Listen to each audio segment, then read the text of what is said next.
traveled for almost 45 years in the Arctic polar areas, and scientists said 15 years ago that the big changes would occur in the polar areas, and I've been an eyewitness of these changes across the Larsen ice shelf, A and B ice shelf in 1989.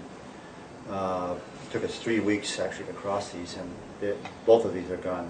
The big one at Larsen B broke off 2002, but I've seen the acceleration of this is what's really, really scary, the rate of change, especially in the last 5 to 7 years in the Arctic. And what we're seeing is it seems simple, but the earlier springs and later falls, that summer season is growing larger.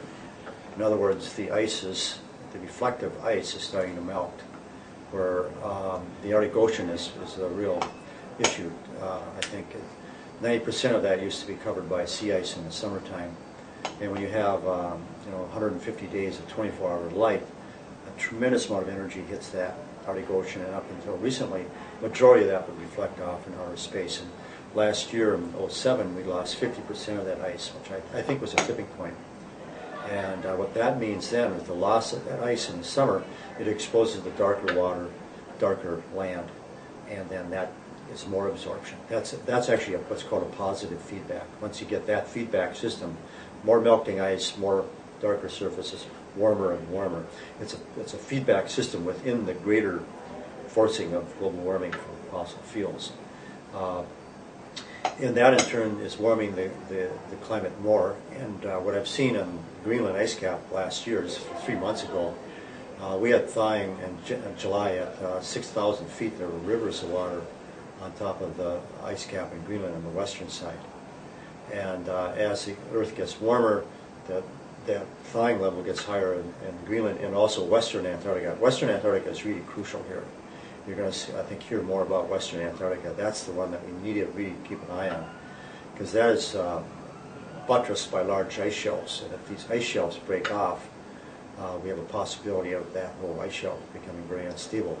But the disintegration of an ice cap or an ice shelf is called what Jim Hansen would call it a wet event. In other words, it's moisture. You have water on the ice cap, 5,000 feet up. That water flows for a while, then it flows down through the ice, the crevasses and holes, and that lubricates the glacier.